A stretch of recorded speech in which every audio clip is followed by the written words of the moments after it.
your turn to... Oh, is it for me? Consider yourself fired. Why are you winking at me? Consider yourself fired. Hello, and welcome to the JT and Drew Show. I'm JT. And I'm Drew. And we're two nobodies talking about nothing. Consider yourself fired. Hey, bud. Hey, welcome back to the show, man. Thanks, man. Thanks for letting me out of the closet this time. Yeah, I know we kind of had an interesting start to season 2. Yeah, it was very interesting. Yeah, but I'm glad you're here. I'm glad I'm here. I'm glad we're on the road again, so to speak. Definitely. We've got a interesting year so far, huh? Man, I mean, you are not lying. The temperature is on the rise. The gas prices are on the rise. Well, the price of everything is on the rise. Yeah. I was listening to the radio earlier. Oh, yeah, crime's a good one. I was listening to the radio earlier, and there was a guy who lived in one city. He's a contractor. Does like housework and whatnot. And I think he had given a quote to his customer for a kitchen renovation. And she lived in another city, maybe 45 minutes to an hour away. And this was, I want to say, at the beginning of the year. So he gave her the quote, and they're working and everything. Well, prices have gone up so much, it drastically reduced the profit margin on that job.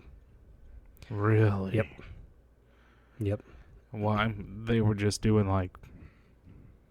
What were they doing? What were they going to do? Well, I think he was going to renovate the kitchen. I don't know if he was going to gut it or whatnot, but it sounded like it was a pretty big project. So he's got to buy the wood for the cabinets and get the sink. And Yep. Golly. All the supplies and then gas driving back and forth and everything. You know, you quote one price and then you're paying more in supplies and materials and labor than you thought you were going to be, but you can't just necessarily turn around and say, oh, hey, by the way, your price just went up. Yeah, because, as a business owner, you have to stick to your guns when you name your price. Oh, yeah, integrity is everything. Golly, that is one. I mean, I'm glad he did it to stay true to his word, but that is sad when your profit margin is not where you need it to be. Oh, yeah. I mean, you still are paying employees. You still got to, pay the company, pay yourself. I mean, there's lots of variables in there for sure. I can't imagine. But I bet a lot of these small business owners are going through that right now. Oh, yeah. Yeah, I bet they are. But yeah. So you had mentioned something interesting, crime being on the rise. Yeah, crime. Oh, goodness gracious. I guess if you listen to the media or the news or whatnot, it's kind of, I don't know what it is we've had full moons the whole time or what's going on, but yeah. Crime, people are coming out of the woodworks is what it seems like. Yeah, I used to think that was just a character on SpongeBob. I don't even know who Botch Bum is. Nice. Well played, sir. Yeah, man, but just you hear one thing and you react to it, then more stuff comes out and you're like, whoa, hold on, wait a minute, and you're just kind of set up for failure on your thought process, and you want to get emotional, but you can't get emotional, and things that you really dig deep and dig hard in what you believe in are not that you're questioning yourself, but you're questioning, well, who can I really listen to in order to get all the facts?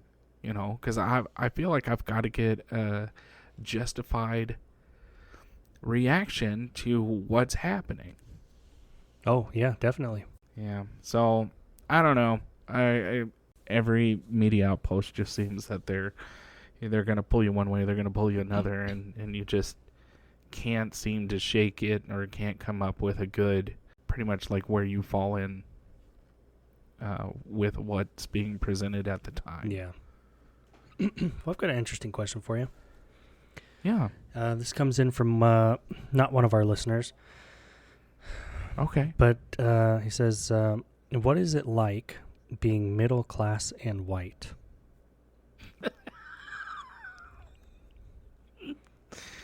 Really? Yeah. For him, it sounded like he was rocking the suburbs. But I'd like to get your take on it. Well, before I answer, let me ask, how do I say this without sounding terrible? But how is it being middle class in not white, Hispanic, Yeah, you can just say it. Brown. black, You can say it. yeah, brown? You know, and we all go through the struggle. There's no. I don't get excited. I get amped up when you start bringing in colors, you know? Oh, like, sure. What does it have to do? What does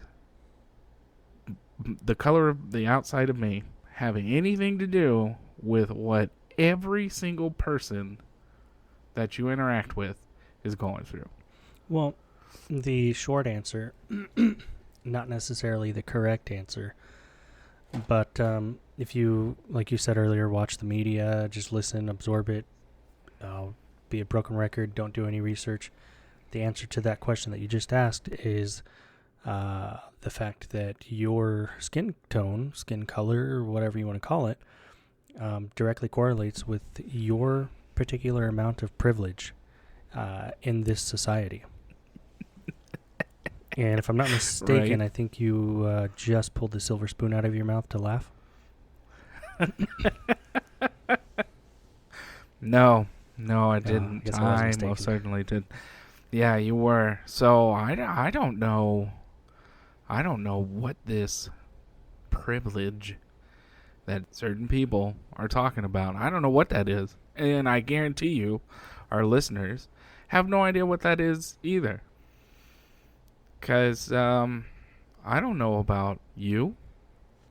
Well, I do know about you. I don't know about our listeners, but nothing has ever been handed to me.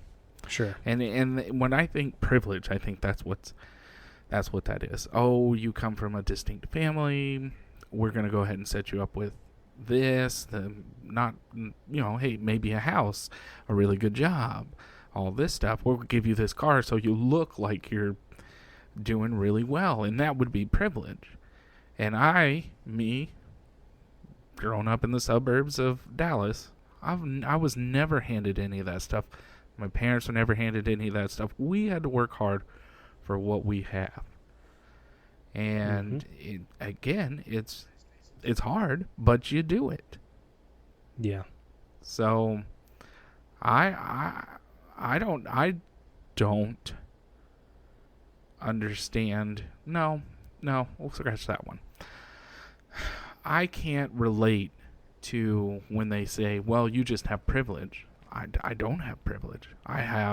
There's no privilege that I've got that you don't have. We're all Americans. Yeah. So I'm of the idea, in a broad aspect, if you will, I'm of the idea that to an extent, you make your own opportunity, you know? yes, 100%. And again, to an extent, maybe you don't have the same access to resources or whatnot as the guy next to you, but you can still make your opportunity in other ways. You know, when I first joined up, we were doing the delayed entry program and recruiter assistance and all that. And the recruiter had me go pick up a kid from the local high school to come to the delayed entry meeting. So I picked him up, got to talking to him a little bit. He was in the high school's JROTC program and stuff. And then after the meeting, dropped him off at his apartment. And he was telling me about his family and how his dad, and I think 2 or 3 brothers were living in a 1-bedroom apartment. And it was tiny. And I had asked him, hey, well, what made you decide that you want to join the Air Force? Or join the military in general? And, he explained to me that, just straightforward, he wanted to fix his situation. He didn't enjoy being there with his family in that one-bedroom apartment. I mean, he loves his family and everything, but he wanted to create that opportunity and then turn around and share that wealth with them. Not saying that he's just going to, graduate and be rich, but hey, I can help them and better their circumstances possibly. I can maybe be a role model for my brothers who are younger than me and show them what kind of life I can make for myself, and they could possibly do the same thing. That's great. But again, creating that opportunity for yourself. I thought it was very interesting, and this is kind of old.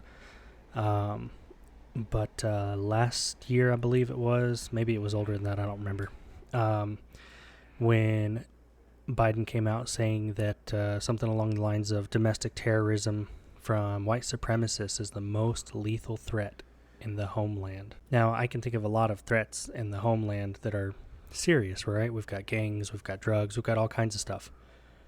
Yeah. Not downplaying, the white supremacy angle, because I would consider that a gang as well. Yeah, I would classify it as the same thing. But just to single that out and in the same breath, if you will, or in the same political stance, try to say that you're going to be unifying people, but now you're splitting people up. If you don't agree with me, you're a white supremacist. Because I have the answers. I am the way. This is the way. This is the way. I would say that the white supremacists of certain, not culture, but environment, are a lot louder than, say, other gangs. And here's my rational thought on this. Is this was right about 2015, 2016. A bunch of people that lived in a certain community, like a little neighborhood, received a letter or an envelope, or not an envelope, a little baggie that said that, we're here, we're proud, we're all this stuff. And at the very end it said, KKK. Right? And they had it on the news. It was kind of the talk of the town for a little bit. And the people that were being interviewed, obviously, were not white. They were Hispanic. And they were like, wow, I actually thought that this was gone. That I didn't even think that they existed. Sure. From my perspective, me personally, have no involvement into any of that stuff whatsoever. I know that it's not gone, but I know it's not as big as what it used to be, and I know that they are complete idiots. Oh, absolutely. So, and I think this applies to a lot of scenarios or situations, but the squeaky wheel gets the oil. Right. And if that's the group that we're going to focus on and highlight the most, then that's going to seem like the biggest problem. Yes. Now, I'm going to jump back. On the heels of that, you don't see, and I'll just name two big gangs that are relevant, but you have the Bloods and the Crips. Sure. Right? I have interacted with both in my youth. Okay, only because they were coming in from both sides of the state. Gotcha. And they never went out. They never went out and they threw flyers out. Oh, hey, join the Bloods, join the Crips, and all that. So they're very particular on who joins and all that. But also, you never see it like. You never see it out in public, right? Where, I mean, obviously gang shootings and stuff like that, but you never see it out in like daylight public where they're like, oh, hey, we're this organization or we're this gang and, we're recruiting and all this stuff. But you would, you would not, well, I guess even with white supremacy, you wouldn't even see that. But you would see certain idiots, how as I like to call them, yelling from their vehicles on how these particular people are stupid and how they would just blurt out racist slurs and stuff like that. Mm. I mean, I've seen it before, but I have not seen it since the 90s, as far as it being really out there, you Sure. know. I think And it's safe to say, you definitely don't see it in this town. and correct me if I'm wrong, but I think it's safe to say that you and I mean, we didn't grow up very far from each other, but I think that we didn't grow up in an environment where, like you're saying, where it was so prevalent that, like, man, I walk down the street or I walk to school or this and that, and there's gangs on every corner. And, Right. you know, Nope. Sure did not. but at the same time, if you saw any kind of activity, okay, I'm going to avoid that or I'll walk the other way. I mean, kind of common sense kicks in, and I'm not trying to belittle anybody, but common sense kicks in. It's not like today necessarily where you see stuff on TV where they're having a protest or a rally and one group confronts the other group and you suck, no, you suck more, and we're just going to argue about it all day until someone gets shot Right. or stabbed Yeah. or beat up or whatever. Something. You just, oh, that's happening. I'm going to avoid that. Exactly. Yeah, well, as you're growing up, you know, you're growing up in the city. I'm growing up in the suburb. And if anything out of the ordinary were to happen, or if anything just looked very suspicious, yeah, you just turned and walked the other way because you were not getting involved. So, and I didn't care who you were. I mean, there were plenty of times where, you know, walking from school to home, you know, I would take this certain bridge to get over to get into the neighborhood so I could walk home. And there were some times where there was some sketchy stuff, so I went through the woods. Yeah. So, you know, there's other ways to avoid things. There were some times that I just walked past it and nothing happened, but I got lucky. Right. So See, I got lucky in middle school and a little bit of high school when I was going to the public schools. I made friends pretty easily. I wasn't necessarily like, oh, hey, I'm one of the popular guys, but I wasn't one of the nerds or the losers or the people that got picked on all the time, or, you know, I mean, I hate to categorize it that way, but it is what it is. yeah, that's just what And it was I played back sports and everything. And there were a couple times where I was singled out by people I didn't even know. And some people were Mexican, some people were black. I mean, it didn't matter. And, I mean, it's kind of cliche, but it was like on the movies, you know, hey, meet me here. After school, we're going to fight. Well, I don't want to fight anybody. I was tiny. Right? And like I said, I made friends easily. And I played sports, and I had a lot of Samoan and Tongan and Hawaiian friends. These are some pretty beefy kids.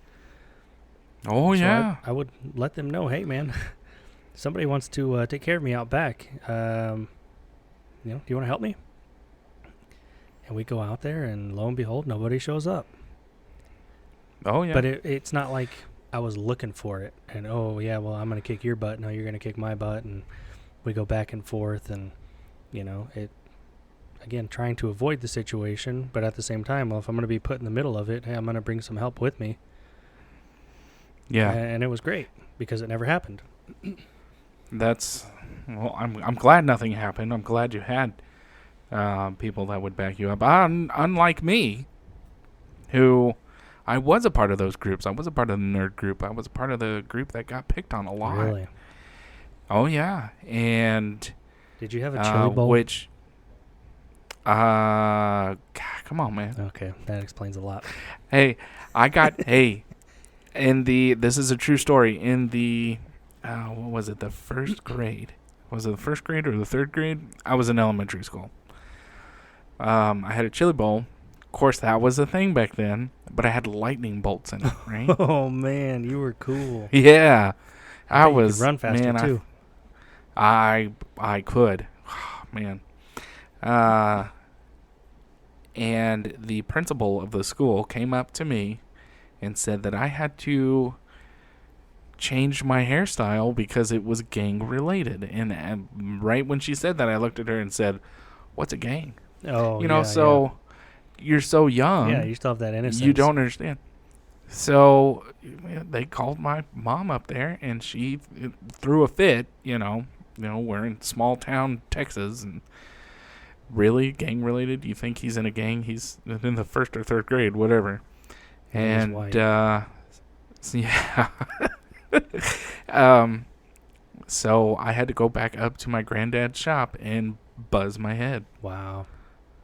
Yep, because they had to get the lightning strikes So the out. lightning bolts And came just as quick as they left. pretty much. It was like the Flash. Yeah. So, but I would like to.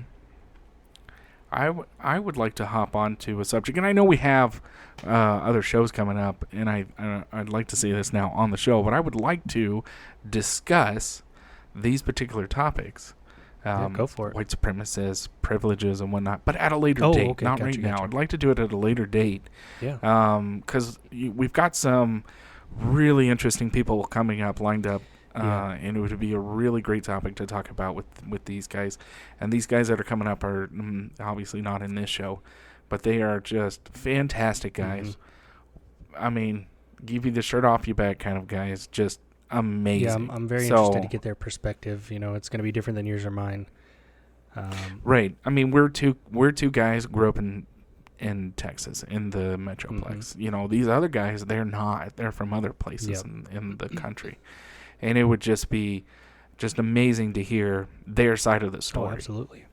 And I think, too, if any of the listeners would like to chime in, you know, hey, give us your side of the story, or if you want to share a story, or, hey, you think we're just totally nuts and wrong about everything, share it with us. You know, we would love to see your side of it. Obviously, our own experiences are our own. Right. But we're very open to it and would like to see, you know, multiple sides of it. Exactly. Yeah. Yeah, it would be just an amazing thing to have an email come in and be able to read off viewers' thoughts and ideas, and you know, even the bad ones that are like, you guys are just a bunch of idiots. So yeah, those would be great. Oh, absolutely, welcome it all. So, but you know, speaking of the military, do you know who wasn't appointed to the Naval Academy back in the 1960s? Oh, back in the 1960s, we're asking a history question. Oh, Bush? Biden. Oh, he was not. Yeah, all the sources, anyways, that I have found say that he was not. I know he claimed that he was, but again, the sources that I found could be wrong. They say he was not. That's not relevant to anything we were just talking about, but it was the little nugget that I was holding on to, and now it's out. Yeah. Oh, okay. Well, I mean, he's such a stand-up guy. He's a guy. And he stands. Well, you crying, boy? That's exactly what I was thinking of. Crying, boy? Come on, man. Come on, man. But I'm sorry, I had interrupted you. What were you going to say? You would like to see? I don't think you were going to say me dancing again, but... No, I'm still trying to get that out of my... I still wake up in cold sweats. You and me both. I think mine are a little warmer sweats, but either way. Yeah. Oh, flatulence. Oh, yeah, that too. Yeah. Does anybody, and maybe you can relate to this, I don't know. I don't know if it's just because I'm older or because I'm fat, but I get hot when I sleep. And I didn't used to get hot when I sleep. I mean, I did when I was thinner and a little bit younger, but it seems as the years progress, I get hot. I don't. Okay, so when I was, and if you look at me now, you're like, really?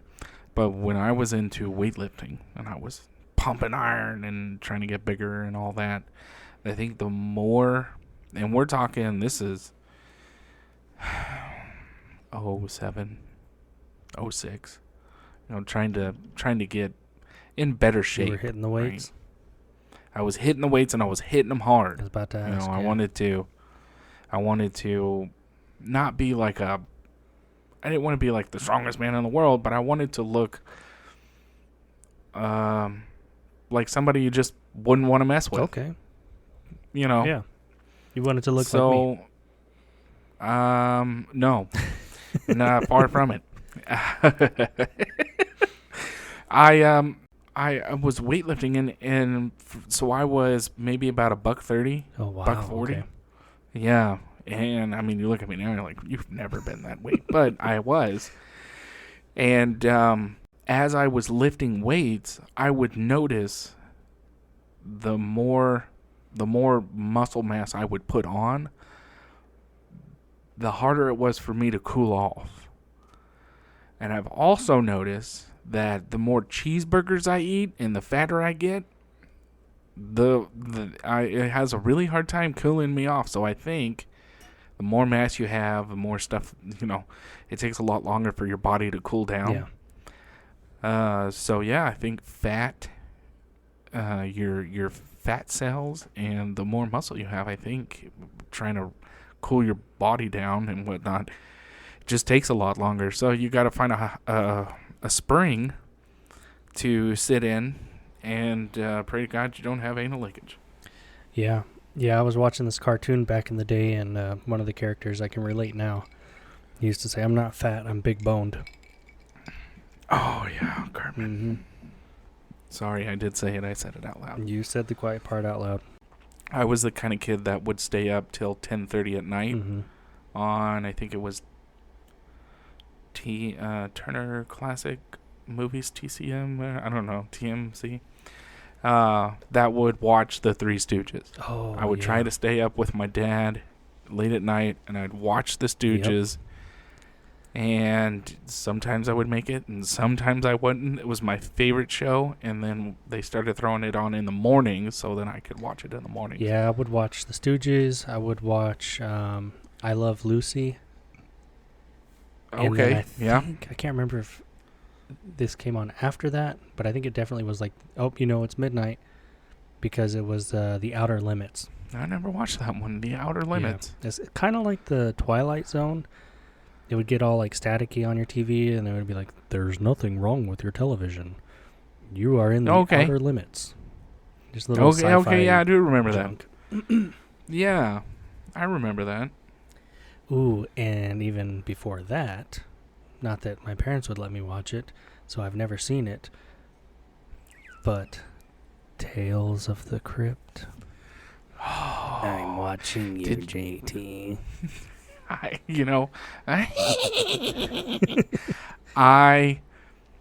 hated that show because it always came on right after Goosebumps. Oh, Goosebumps, yeah. Mm-hmm. Yeah, so okay.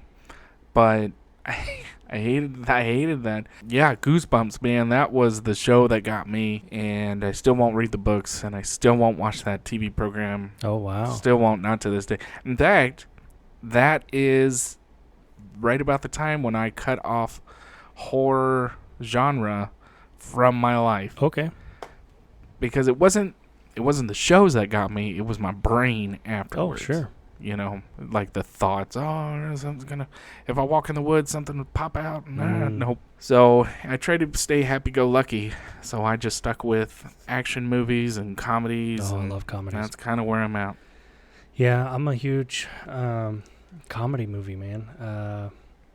I love like a lot of the Adam Sandler movies. Now he uses the same cast, and those guys for the most part are pretty funny. Just that kind of dumb humor. Yeah, he's pretty good. My ultimate favorite, and I can watch these at any time of the day, is any Chris Farley movie. Oh yes. Yeah. Chris Farley was great.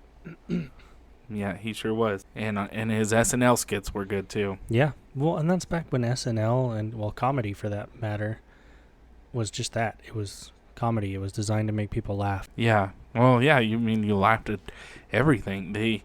Norm Macdonald. Yes. Rest in peace, Norm Macdonald on the news, on their news thing that they had over there.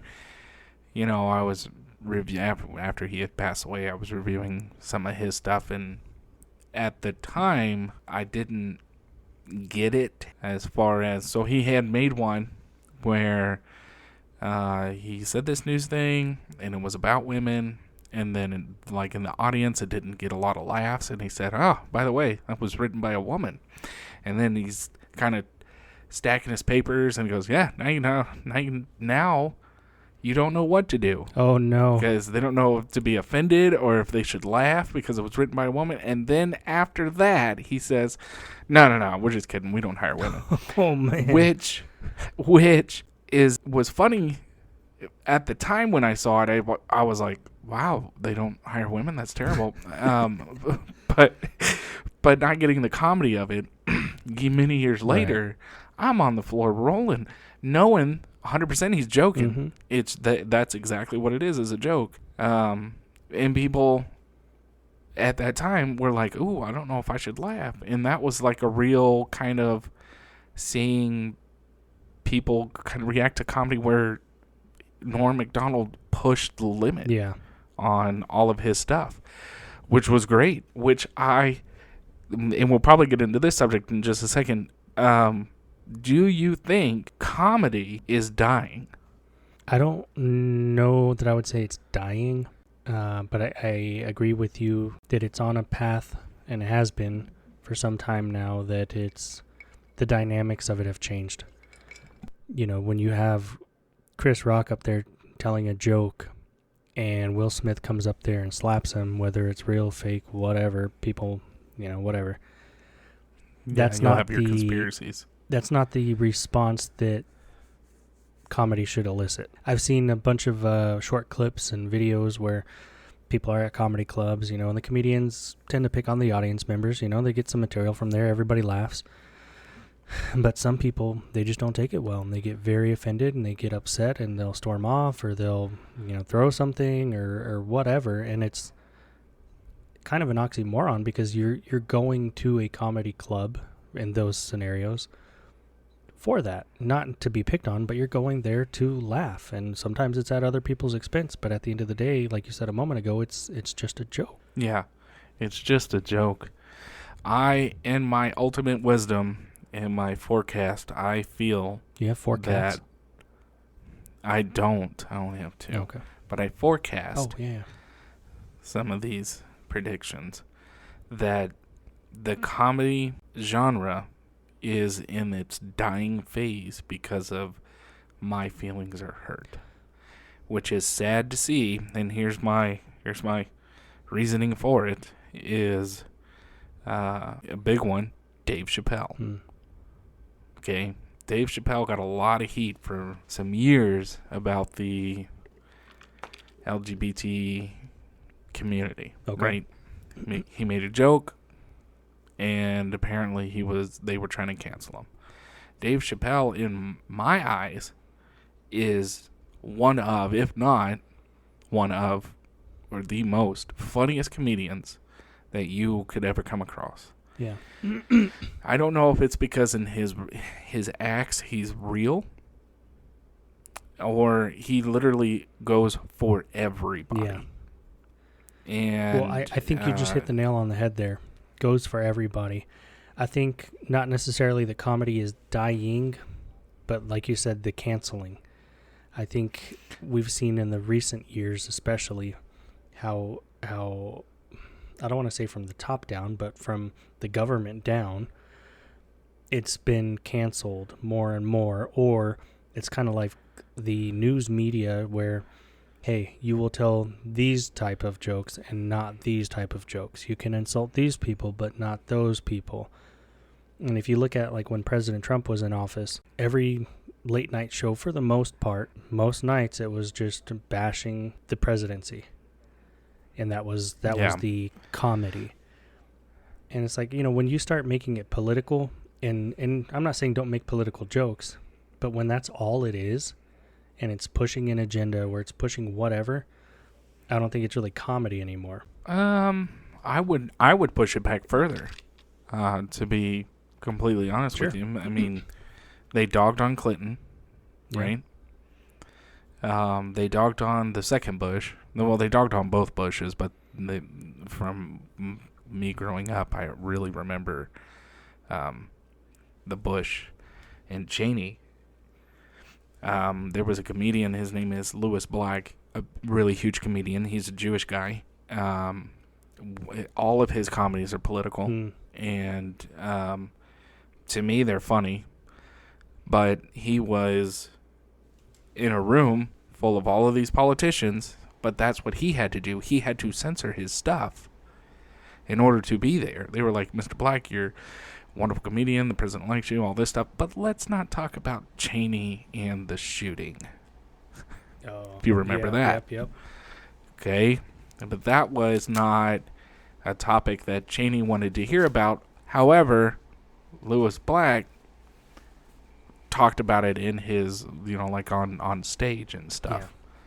So as far as being censored, I would go back to the Bush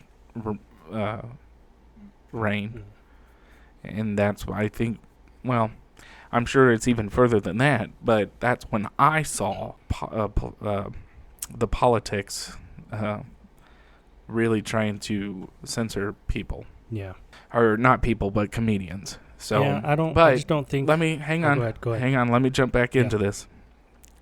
I get the whole cancel culture thing, and the cancel culture is what's really that's the squeaky wheel right now, and getting into comedians jelly and all that. But Dave Chappelle was attacked on stage by an individual who just wanted fame. Oh, yeah. Recently, I guess that was the verdict. Yeah, it was really recent, a couple months ago. But that